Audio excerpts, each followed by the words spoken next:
Today's lesson is, should you listen to music while studying? Hello, everyone. I'm Mike. I'm Roger. And this is a very interesting question we have here in our title. Everyone has their, unique preferences for when they're studying, preparing for a big test or exam, or maybe trying to learn your lines for a play or something. But when you're engaged in some kind of activity that requires mental concentration, do you like to listen to music? Some people would find it relaxing. It might help them focus. I think you can find all sorts of music playlists for studying, both on YouTube and on Spotify and streaming services like that. Other people, though, they might like quiet, the traditional quiet we find in a library, where even whispering is not really so acceptable, and certainly playing music, and loud music at that, would be something a lot of people would complain about. How about you, Roger? Were you a music studying person, or do you like it nice and quiet when you're working that gray matter, working your brain? I do like to listen to music while I'm studying, but it can't be like classical music or jazz because I want to listen to it and find out what the instruments are doing. Okay. There's the cello there and there's the viola there, so I can't really listen to classical or jazz or even rock. I tend to listen to like trip hop. Which is kind of simple. It just has the beats, basically, and it's not too complicated. And when I was in university, I tended to listen to white noise. That's when you take your stereo receiver on the FM band and you kind of tune it between stations, so you kind of get this rumble sound. That sometimes can help as well, but it gets kind of annoying after a while, so I didn't do it very much. How about you? What kind of music do you listen to? I'm actually kind of the opposite of you. I found classical music was probably the best for me. So how about you? We're going to be talking about this. You can reflect on your own personal preferences as we get into our article, and we're going to have a bit of science here too about should you listen to music while studying. Let's get into it. Should you listen to music while studying? Listening to music is a big part of daily life for many people. It can liven up routine activities like commuting, cleaning, and exercising, and make them more fun and relaxing. It can also help with studying. At least that's what many students say. But does listening to music really help you focus? Well, according to scientists, sometimes yes, sometimes no. 大家好，第一部分介绍片语 liven up， 意思是给点点点增色，或是使活跃变生动。例如 We livened up the party by playing some fun games. 我们玩了一些有趣的游戏来炒热派对的气氛。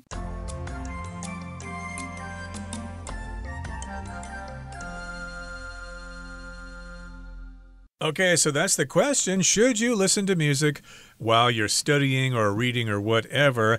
And listening to music is a big part of daily life for many people. That much is certain. I think lots of us like to download music from the internet or listen to Spotify or whatever. I know you like to listen to vinyl records in your free time. But, of course, lots of people get their music in different ways. And it can liven up routine activities like commuting, cleaning, and exercising and make them more fun and relaxing. So yes, indeed, there are different kinds of situations in which we listen to music. You've got these routine activities. They're kind of boring, like commuting, sitting on the bus or on the train or something. So you might pass the time by listening to music. Commuting just means you're going from home to work or from work back to home or to school or whatever. You're on the bus, you're on the train or whatever. You're also cleaning up the house. You're sweeping, you're mopping or whatever. And those are boring, routine activities. So music can help you with those activities. And also exercising. Of course, I like to listen to music while I exercise. I think a lot of people do when they're lifting weights or working out on the trainer or the jogging machine or whatever.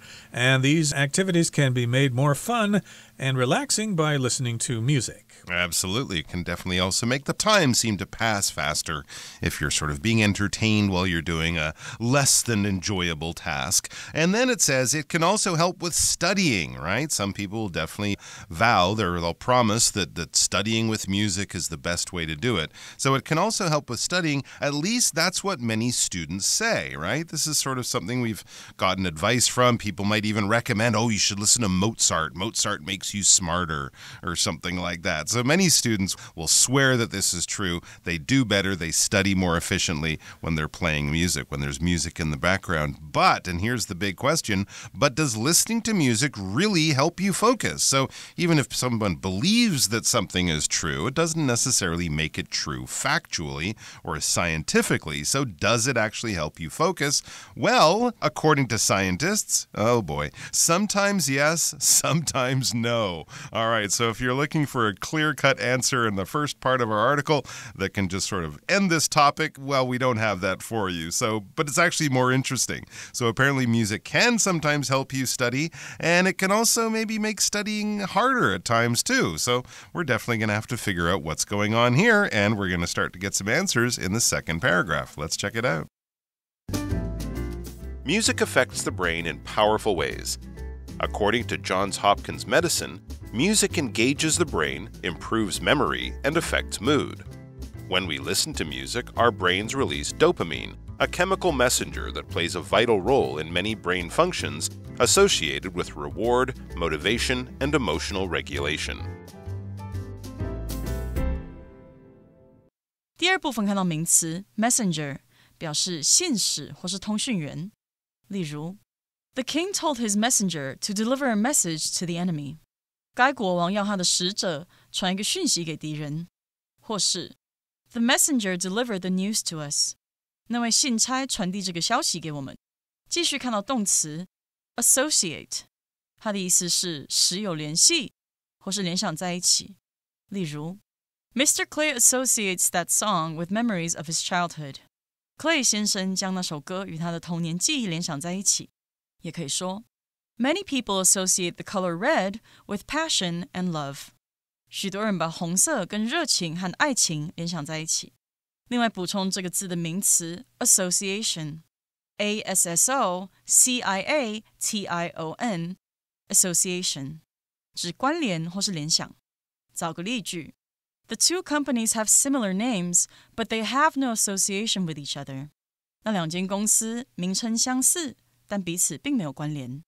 另外一句 The doctor asked Peter to make associations between the pictures and some words. 医生要 Peter 从图片和文字之间做联想。后面看到 motivation 这个单字，它是名词，指动力或是诱因。例如 Ella found the motivation to finish the project on time.Ella 找到了按时完成这个计划的动力。再看一个例子 Finding motivation to exercise can be difficult during the winter months. 在冬季月份要找到运动的动力可能很难。另外补充这个字的动词 motivate M-O-T-I-V-A-T-E motivate 指激发、激励或是驱使。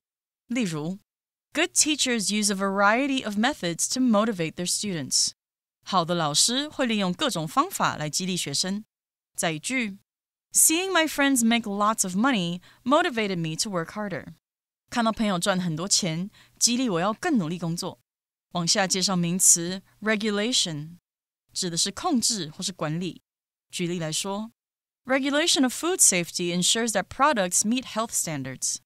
食物安全的管制确保产品符合健康标准。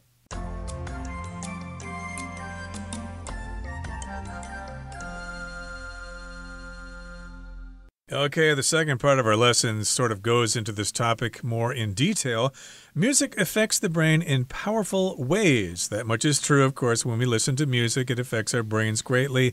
According to Johns Hopkins Medicine, that, of course, is a famous medical university in the U.S., music engages the brain, improves memory, and affects mood. So they've done some scientific research into how music affects your brain when you're listening to it. It engages the brain. It activates your brain when you listen to music. It also improves your memory. You're able to memorize things better if you're preparing for a test.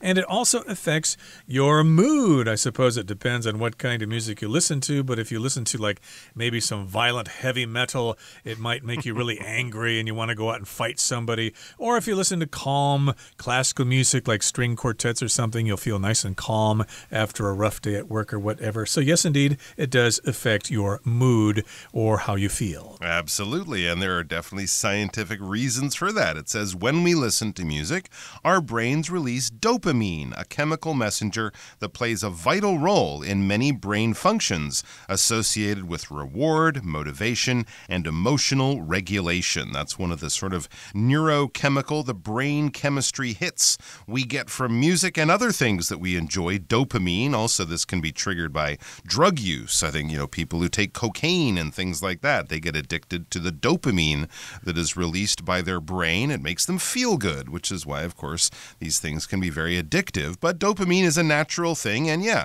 it's one of the pleasure or one of the reward chemicals that our brain gives us when we do something we enjoy. It's a chemical messenger that plays a vital role or a very, very important role in many brain functions. We'll get to that later part. But a messenger here, well, a messenger is really just someone who carries a message. All right, so if you need to tell Bob something and I'm going to see Bob, I will say, hey, tell me what you want Bob to know.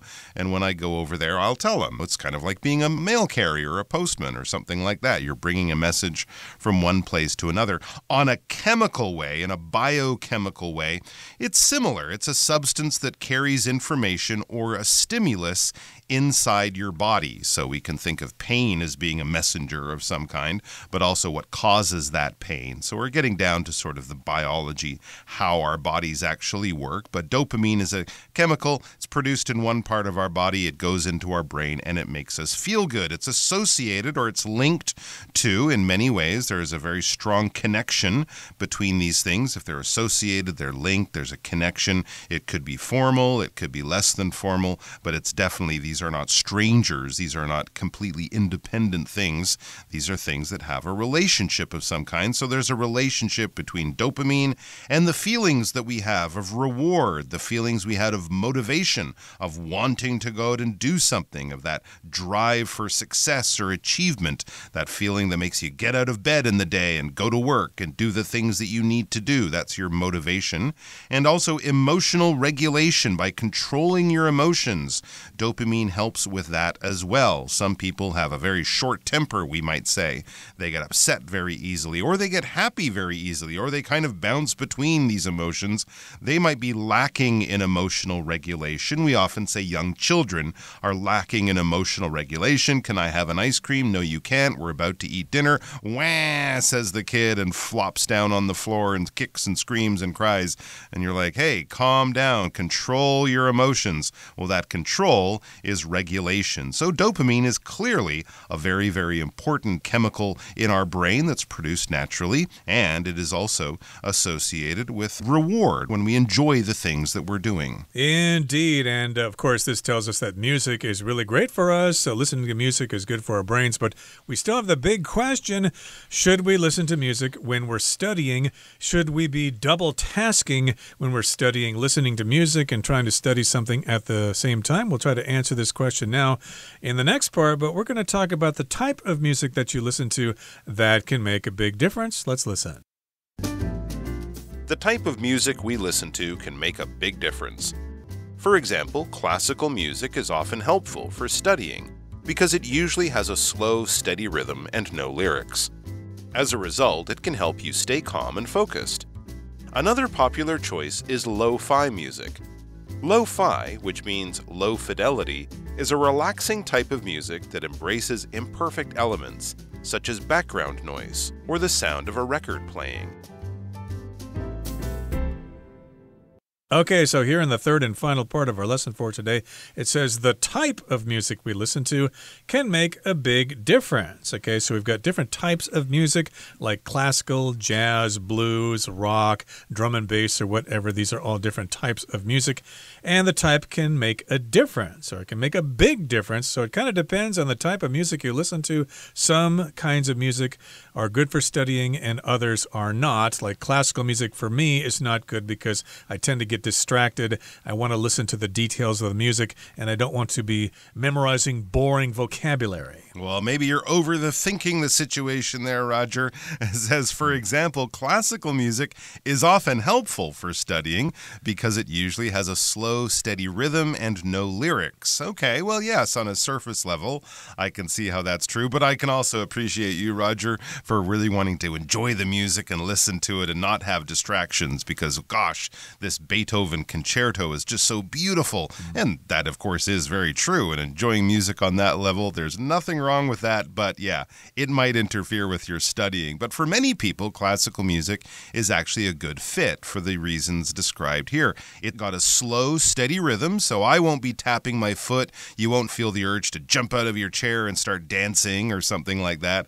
I don't think I've ever seen anyone dancing to Beethoven's Fifth, although that would be funny to watch. But so it has this nice, slow, steady rhythm. It's not jazz that has sort of rapid rhythms that might change a lot. It doesn't have an insistent beat like dance music does, that boom, boom, boom type of thing. And the rhythm is basically the beat of the music. So when we say a slow rhythm, that's just not very fast. It might be, 40 or 50 beats per minute, whereas most dance music is around 140 beats per minute or something like that. So it's at the lower end of the beat, and really they don't use drums in classical music, so the rhythm is kind of in the music. It's not so loud and in front of the music, so easy to hear. So that's one thing, and this is definitely true for me. No lyrics. The lyrics are the words of the song. If you're listening to a song and you're like, oh, I love these words. It's written like poetry, this song. You mean the lyrics. I love the lyrics of the song. They're like poetry. And yes, for me, that is absolutely true. If I hear lyrics, I often have to sing along to them or think of them at the same time.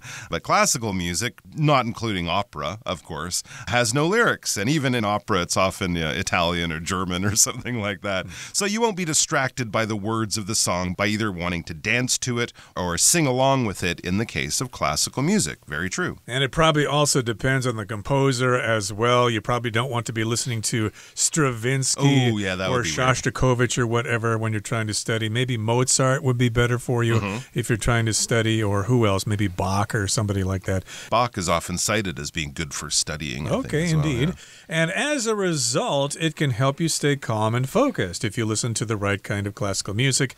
Another popular choice is lo-fi music or low-fidelity music. That's what it says in the next sentence here. Lo-fi means low fidelity as opposed to high fidelity. It's a relaxing type of music that embraces imperfect elements such as background noise or the sound of a record playing. So here it's kind of giving us a definition as to what lo-fi music is. This is kind of like sounds that aren't really music, okay? It's got background noise, maybe like the white noise that I mentioned earlier, or the sound of a record playing or some other sound like that that you can probably find on YouTube or something. They've got videos posted there that last 4 or 5 hours or whatever, so you don't need to worry about changing the program or whatever. Also, lo-fi can refer to more softer, slower music with a beat. I think there's one kind of program on YouTube, the Lo-Fi Girl or something like that. There's this girl in a room studying, and they're playing this lo-fi music in the background. Okay. And I think it changes from time to time. It's live. They always play different stuff. I don't know if it's still around, but I understand it's a popular choice for studying. Yeah, there are many, many different playlists that you can find on YouTube. I think even on Twitch, on that online game streaming platform, they have a whole section for lo-fi music, both people performing it or studying along to it, so you can have some company. But yes, it's a more modern version of classical music in that it's, not very intrusive. It won't grab your attention away from what you're doing, and it is nice background or ambient music. We can also use that term. So there you go. These are a few doctor-recommended music styles if you're finding that your study space is just a little too quiet, or maybe, like me, you might have traffic outside your apartment and you're trying to, mask the sound of the kids playing in the schoolyard or the cars going by. So having some of this music playing quietly in the corner while you study, classical music and lo-fi being two of the ones recommended here, that can definitely help you avoid distractions from background noises going on around you as you are trying to study for that big statistics exam you have tomorrow at school or whatever, next week at school. So some good recommendations here, and I think we're going to learn a lot more about this topic tomorrow, so I can't wait for that. Okay, that brings us to the end of our discussion for today. Here comes Hanny.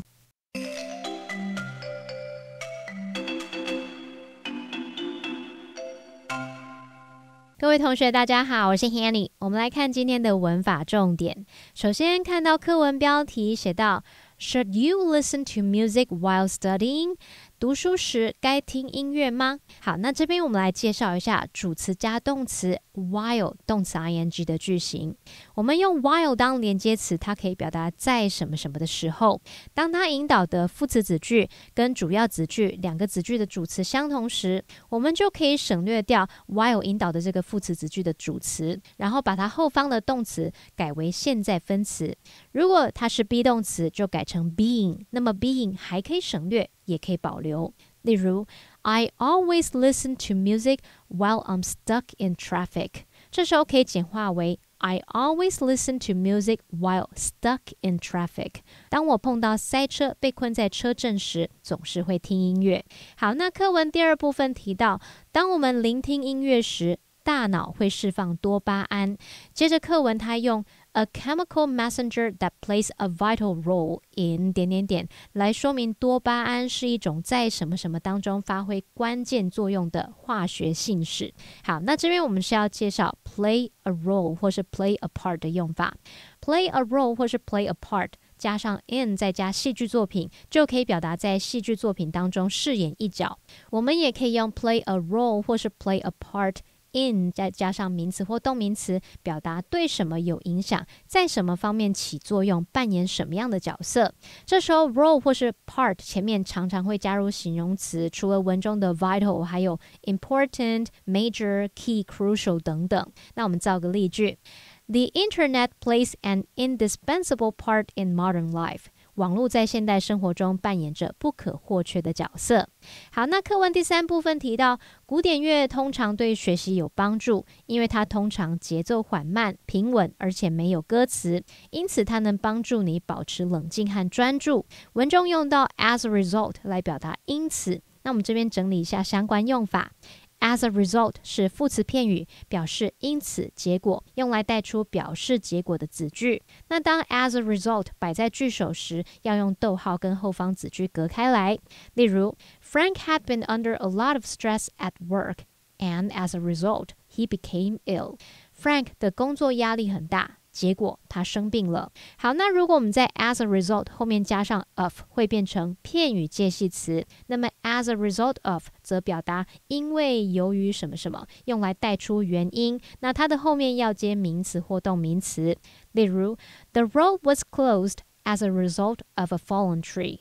那条道路因为树木倾倒而封闭了。好，那以上是今天重点整理，我们来回顾今天单字吧。Commute. Donna commutes to her office job in the city by train every morning. Messenger. Greg worked several years as a bike messenger in downtown Los Angeles. Associate.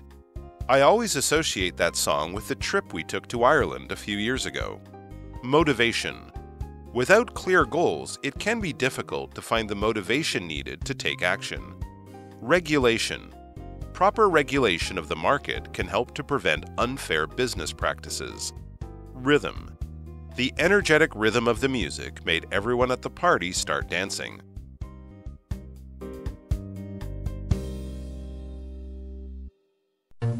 Well, that brings us to the end of another edition of our program, and please make sure you join us again next time. From all of us here, I am Roger. I am Mike. See you next time.